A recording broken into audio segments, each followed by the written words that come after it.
Namaste and welcome to this new clip about how I ended up living in the woods and what does it take to sustain this lifestyle. So the journey started when I was a teenager.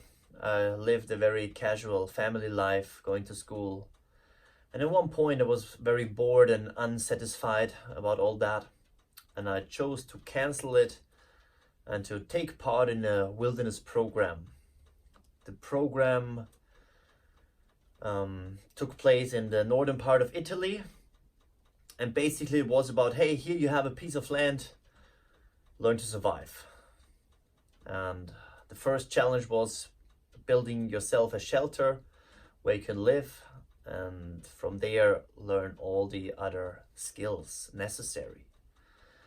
And very quickly we realized that nature reflects everything you do in a very honest and clear way.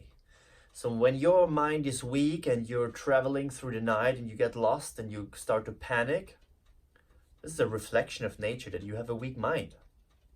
When you're out in the rain and you're starting to make a fire, but it doesn't work and you're cold and pissed and angry and you feel alone, nature shows you that your fire making skills, they suck. When you're hungry and you have no clue what to eat, but there are hundreds of plants around, nature shows you that you have no idea. So in every aspect, nature constantly mirrors you. The way you move, the way you think, the way you behave, it always mirrors you, who you are. And that recognition that living very simple and connected to nature is not easy. It is simple, it's a very simple life out there, but it's not easy. If you want to feel home in the wild, you have to have highly developed skills. And it takes years to really master the skills and to push the skills that you really feel home outside. And we started the program in September and we were like 10 people. And in December we were 4 left. Simply because it was too tough and too uncomfortable. We all have this romantic picture, oh, it's so great to live in nature and feel connected with the trees and the plants and the animals and the wind and the sun. And in reality, if you don't have highly developed skills, nature turns very quickly into hell. And you wish nothing else than to escape back to modern society. Believe me. So the task was constantly to refine our skills, to learn to move without using your eyes through the jungle, just navigating through the different the senses like smelling, touching, hearing, constantly refining the fire making skills, building tons of shelters in all different kinds of landscapes, learning the plants, the poison animals, reading the weather, knowing when it's changing.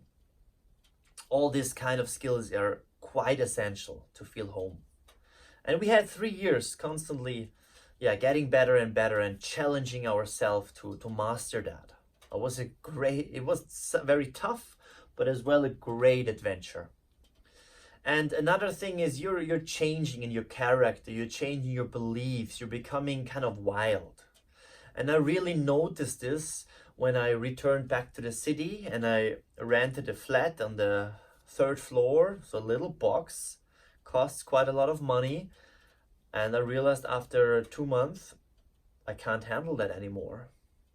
I felt like if you take a fox from the forest and try to domesticate him like a dog, he will freak out.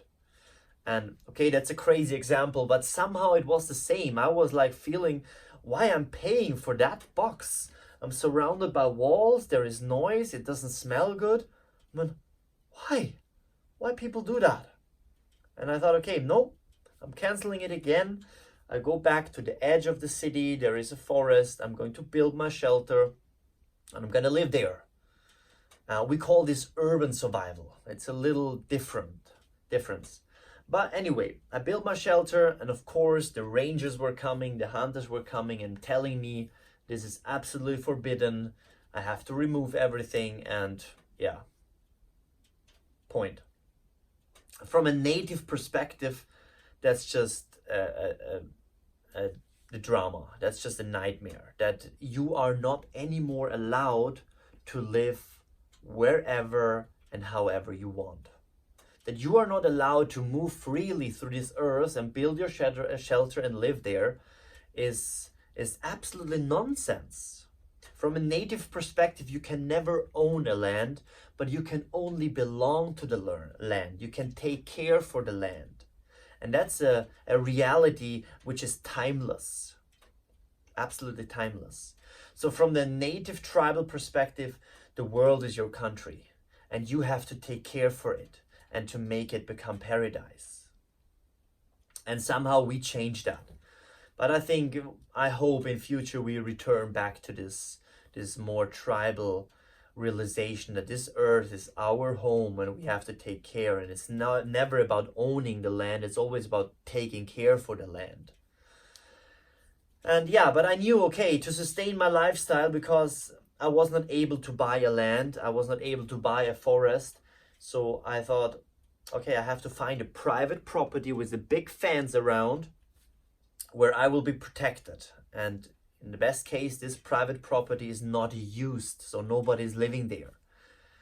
And I found it, and actually there are many places like that. So if you want to start building your cabin and living this tribal, primitive style, find a private property which is not used, and you have a great time.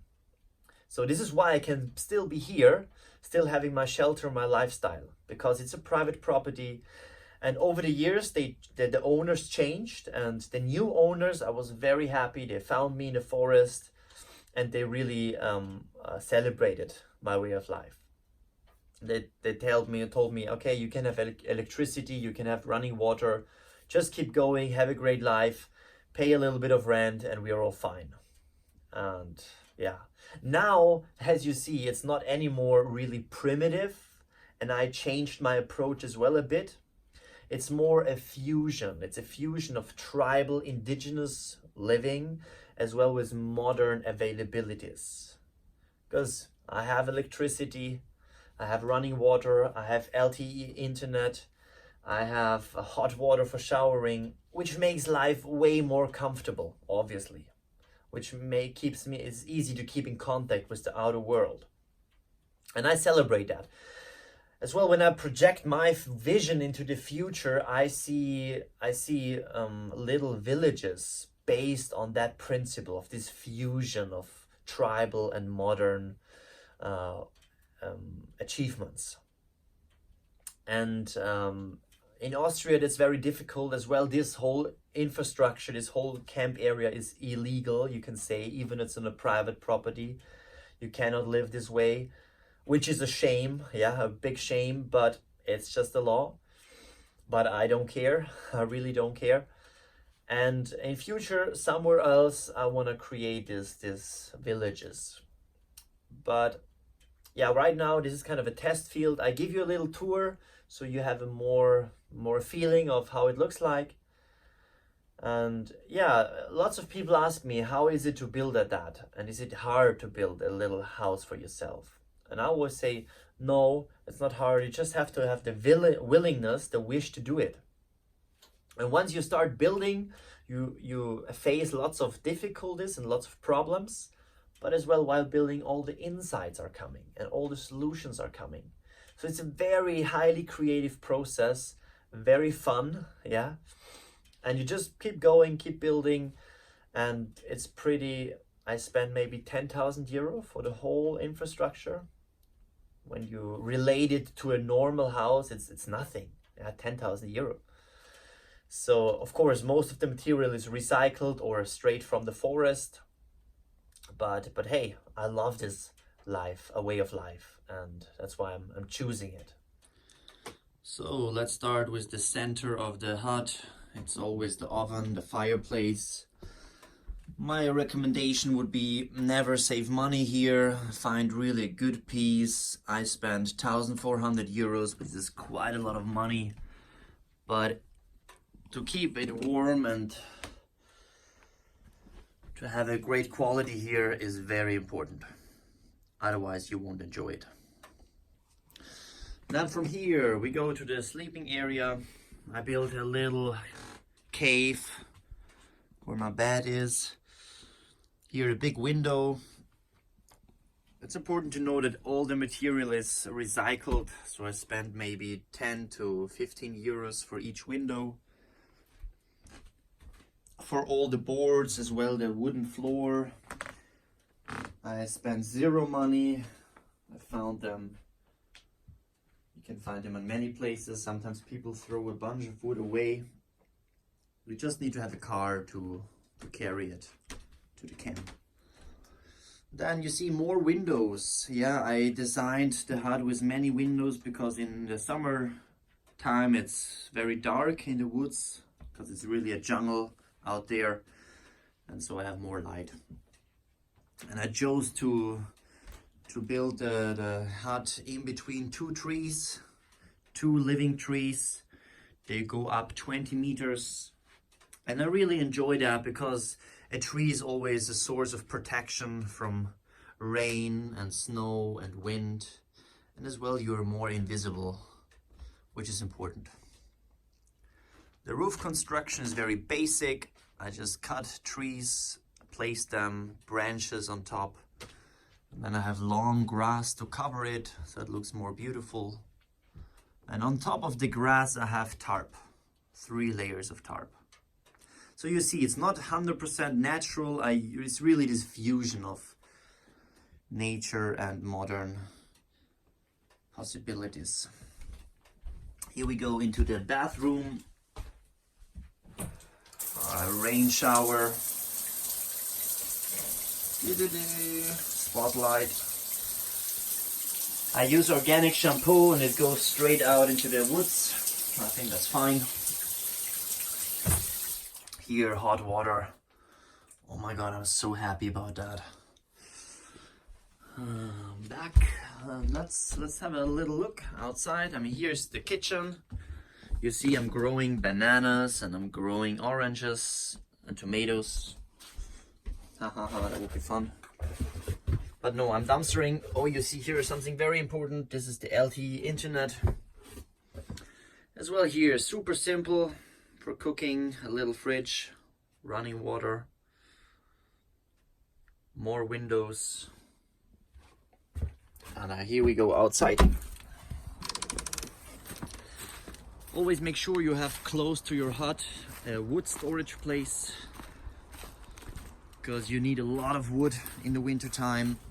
And here I dry them, I cut it and chop it into pieces. Another perspective of the cabin. Here you see the huge, gigantic trees. And oh, here the lovely nature gym. It's my biggest passion by the moment, to work out, to lift the heavy plates. I built some interesting machines. And yeah, it's just so fantastic to work outside, always have fresh prana to sweat, and it's always open, right? It's 24 hours. I can train and work here. I just made a little shelter and placed my iron things underneath. In future I want to make a big project, a big gym area, maybe somewhere on the ocean.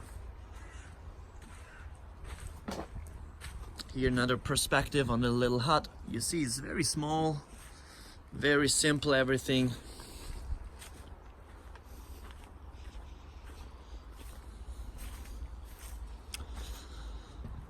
Yeah, so in this sense, this was the camp. This is the camp area. Let's go back inside.